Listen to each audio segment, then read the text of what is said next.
confused narrator staggers along unfamiliar terrain and longs to be back at the place of his birth, the fabulous city of Carcosa. As he wanders through the ruins of some past civilization, it becomes clear that the man is not so far away from home after all. An Inhabitant of Carcosa by Ambrose Bierce has become one of the most influential stories in the development of the weird tale. As with so many decadent stories of the 19th century, it deals with the horrors of devolution and degeneration. It uses the well-trod format of the ghost story, as well as blending elements of science fiction and fantasy. The narrator talks about wonders, but exists in ruins. Time is deceptive and difficult to pin down. He describes a peak of civilization whilst being met by a barbarian with a crude weapon.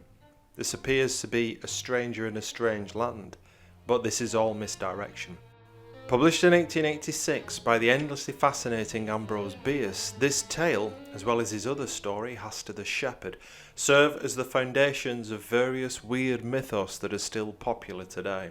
The strange and distant city of Carcosa, the mysterious Halley, as well as Ashton, have become integral parts of the King in Yellow mythos. A series of short stories written by Robert W. Chambers, and perhaps made most famous by the television series True Detective. Chambers was quick to pick up on this blend of science fiction and horror elements being exploited by Bierce, and uses them to great effect in various King in Yellow stories. I'll explore these further in the next video, but the influence of this trend is important.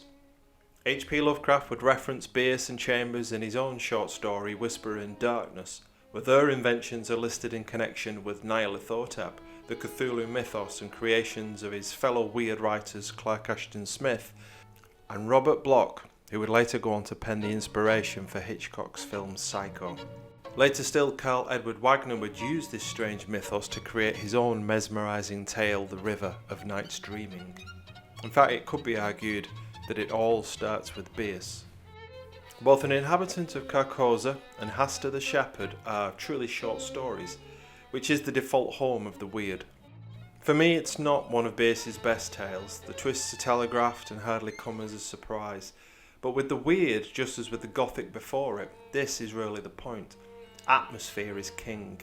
As Edgar Allan Poe wrote about his own writing method, I prefer commencing with the consideration of effect. And here Bierce handles it so deftly that it's inspired many other writers to borrow these words and spin further tales of weirdness. It's essential reading for the weird connoisseur. Bierce wrote a number of weird and strange stories, and his darkly satirical writing is also great fun. If you want to explore his writing further, I would recommend The Damned Thing, a mix of courtroom drama, science fiction and western action. Think Predator in Red Dead Redemption. Or The Death of Halpin Fraser, a revenant or zombie story. The Devil's Dictionary is also a funny attempt at defining how common words are usually used rather than how they should be used. Ambrose Bierce added more weirdness to his life by simply disappearing in Mexico in 1914. Nobody really knows what happened to him, although Dusk Till Dawn 3 gives an imaginative answer. I hope that these words encourage you to read the story, as it's an important example of what would become the modern weird tale, and I hope you'll join me again as I continue my strange survey of weird literature.